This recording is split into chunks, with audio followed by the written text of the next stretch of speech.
ഒരു കാര്യം നോക്കാൻ പോവാണ്. നമ്മൾ കഴിഞ്ഞ ഒരു വട്ടം ഇതേപോലെ ഒരു രണ്ട് സ്റ്റോക്കിൻ്റെ ഒരു പ്രൈസ് റേഞ്ച് കമ്പാരിസൺ ചെയ്തിട്ടുണ്ടായിരുന്നു. ഏതൊക്കെയാണെന്ന് പറഞ്ഞു കഴിഞ്ഞാൽ HDFC ബാങ്കും അതുപോലെ തന്നെ സൗത്ത് ഇന്ത്യൻ ബാങ്കും. ഇന്ന് നമ്മൾ ചെയ്യാൻ പോകുന്നത് ടാറ്റ മോട്ടോഴ്സിനെയാണ്. ടാറ്റ മോട്ടോഴ്സും മാരുതിനെയും വെച്ചിട്ടാണ് നമ്മൾ ചെയ്യുന്നത്. അപ്പോൾ നമ്മൾ ജസ്റ്റ് ഒരു ലാസ്റ്റ് 1 year ടൈം ഫ്രെയിം വെച്ചിട്ടാണ് ഇപ്പോൾ ചെയ്യുന്നത്.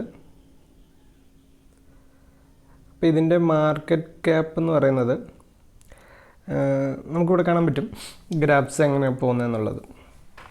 അപ്പം നമുക്ക് ക്ലിയർ കട്ടായിട്ടുള്ള ഐഡിയ കിട്ടുന്നുണ്ട്. ടാറ്റ മോട്ടോഴ്സ് നല്ലൊരു ഡൗൺഫോളിൽ വന്നിട്ടുണ്ട്. അവിടുത്തെ റിക്കവറി വളരെ പയ്യാണ്. ഏകദേശം നമുക്ക് നോക്കണം, 1 വർഷം മുമ്പ് രണ്ടും ഏകദേശം ഒരേ പോയിന്റിൽ നിന്നാണ് ജനറേറ്റ് ചെയ്യുന്നതായിട്ട് കാണപ്പെടുന്നത്. പക്ഷേ അതിന് ശേഷം വലിയൊരു ഫോളാണ് ശരിക്കും പറഞ്ഞാൽ ടാറ്റ മോട്ടോഴ്സിൽ വരുന്നത്. മാരുതി എപ്പോഴും സ്റ്റെബിലിറ്റി ഉണ്ട്, പക്ഷേ കൊറോണയുടെ ഒരു ഇമ്പാക്റ്റ് നമുക്ക് അറിയാൻ പറ്റുന്നുണ്ട്. ജനുവരി മിഡിൽ രണ്ടും ക്രാഷ് ചെയ്യുന്നു. ക്രാഷ് ചെയ്തപ്പോഴും ടാറ്റ മോട്ടോഴ്സ് ഒരുപാട് താഴെ പോയി. പക്ഷേ മാരുതി ഒരു പർട്ടിക്കുലർ റേഞ്ചിൽ നിന്ന് റിക്കവർ ആയിരുന്നതായിട്ട് നമുക്കിവിടെ കാണാൻ പറ്റുന്നുണ്ട്. പക്ഷേ ആ ഒരു ഡൗൺഫോൾസ് ഏറ്റവും കൂടുതൽ വന്നിരിക്കുന്നത് ടാറ്റ മോട്ടോഴ്സിൽ തന്നെയാണ്. അപ്പോൾ നമ്മൾ ശരിക്കും എല്ലാവരും ഇപ്പോഴും ടാറ്റ മോട്ടോഴ്സ് തന്നെയാണ് പ്രിഫർ ചെയ്യുന്നത് ഇൻസ്റ്റെഡ് ഓഫ് മാരുതി. നമ്മളൊരു 5 year ടൈം ഫ്രെയിം എടുത്തു. സെയിം സ്റ്റോക്സാണ് കമ്പയർ ചെയ്യുന്നത്. അപ്പോൾ നമ്മളിവിടെ കമ്പയർ ചെയ്യുമ്പോൾ തന്നെ നമുക്ക് അറിയാൻ പറ്റും, 2016 കഴിഞ്ഞിട്ട് ഈ പറഞ്ഞ മാരുതിയുടെ സ്റ്റോക്കിൽ നല്ലൊരു അപ്പ് മൂവ്മെൻറ്റ് കാണാൻ പറ്റുന്നുണ്ട്. അതൊരു വലിയൊരു ഡൗൺഫോളിലേക്ക് ഇതുവരെ വന്നിട്ടില്ല. കൊറോണയുടെ ഒരു ഇത് ഒഴിച്ച് കഴിഞ്ഞാൽ അത്യാവശ്യം നല്ലൊരു രീതിയിൽ തന്നെയാണ് അത് പെർഫോം ചെയ്യുന്നത്. പക്ഷേ ടാറ്റ മോട്ടോഴ്സ് എടുത്ത് നോക്കുകയാണെങ്കിൽ 16 തൊട്ടത് ഗ്രാജുവലായിട്ട് ഫോളോ ചെയ്യുന്നതായിട്ടാണ് കാണുന്നത്.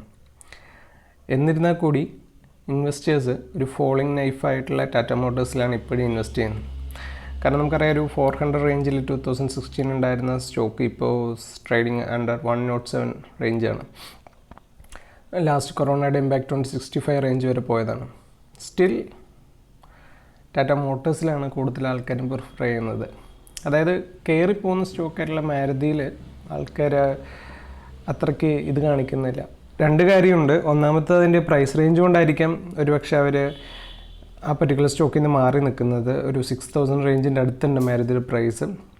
റീസൺലി 10,000 റേഞ്ച് വരെ ഹിറ്റ് ചെയ്തൊരു സ്റ്റോക്കാണ്. പക്ഷേ അപ്പോഴും 100 rupeesന് താഴെ അല്ലെങ്കിൽ 200 rupeesന് താഴെയുള്ള ഒരു സ്റ്റോക്കായിട്ടുള്ള ടാറ്റ മോട്ടോഴ്സിലാണ് കൂടുതൽ പേരും പ്രിഫർ ചെയ്യുന്നത്. മാർക്കറ്റ് ക്യാപ്പ് വെച്ച് നോക്കുകയാണെങ്കിൽ 36,000 ആണ് ടാറ്റ മോട്ടോഴ്സിൻ്റെയും, 96 times മുകളിലാണ് നമ്മുടെ മാരുതിയുടെ മാർക്കറ്റ് ക്യാപ്പ് വരുന്നത്. അറൗണ്ട് 1,79,000 ആ റേഞ്ച് വരും.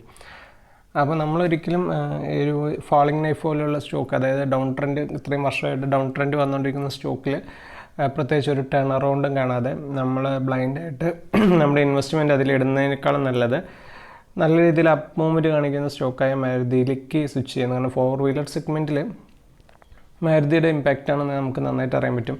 കാരണം ഏറ്റവും കൂടുതൽ സെയിൽസ് ഉള്ളത് മാരുതിക്കാണ്. അതുപോലെ തന്നെ ഇന്ത്യൻ റോഡുകളിൽ നോക്കുകയാണെങ്കിൽ മാരുതിയുടെ വാഹനങ്ങളാണ് നമുക്ക് എല്ലായിടും കാണാൻ പറ്റുന്നത്. ടാറ്റ മോട്ടോഴ്സ് ഇല്ല എന്നല്ല, പക്ഷേ കമ്പയർ ടു ടാറ്റ മോട്ടോഴ്സ് മാരുതിയുടെ വാഹനങ്ങളാണ്. അപ്പോൾ സെയിൽസ് കൂടുന്ന മാരുതിയിലാണ്, എല്ലാം മാരുതിയിലാണ്, പ്രോഫിറ്റബിലിറ്റി എല്ലാം കൂടുന്ന അവിടെയാണ്. പക്ഷേ keep on investing in a falling life like Tata Motors. അങ്ങനെ ടാറ്റ മോട്ടോഴ്സിൽ നമ്മളൊരു ലോസ് മേക്കിംഗ് കമ്പനി ഇപ്പോൾ ട്രീറ്റ് ചെയ്യുന്ന ഒരു സ്റ്റോക്കിൽ നമ്മൾ ഇൻവെസ്റ്റ് ചെയ്യുകയാണെങ്കിൽ നമ്മുടെ വെൽത്ത് ക്രിയേറ്റ് ചെയ്യല്ല, വെൽത്ത് ഡിസ്ട്രോയ് ചെയ്യാണ് ചെയ്യുന്നത്. ഐ ഹോപ്പ് വീഡിയോ ഒരു യൂസ്ഫുൾ ആണെന്ന് വിചാരിക്കുന്നു. വീഡിയോനെ കുറിച്ചുള്ള അഭിപ്രായങ്ങൾ, അതുപോലെ തന്നെ ചാനൽ ഇതുവരെ സബ്സ്ക്രൈബ് ചെയ്യാത്തവർ സബ്സ്ക്രൈബ് ചെയ്യുക, പിന്നെ നോട്ടിഫിക്കേഷൻ കൂടെ ഒന്ന് എനേബിൾ ചെയ്യുക. അതുപോലെ വീഡിയോനെ കുറിച്ചുള്ള അഭിപ്രായങ്ങൾ നിങ്ങൾ കമൻ്റായിട്ട് രേഖപ്പെടുത്താൻ റിക്വസ്റ്റ് ചെയ്യുന്നു. Thanks all.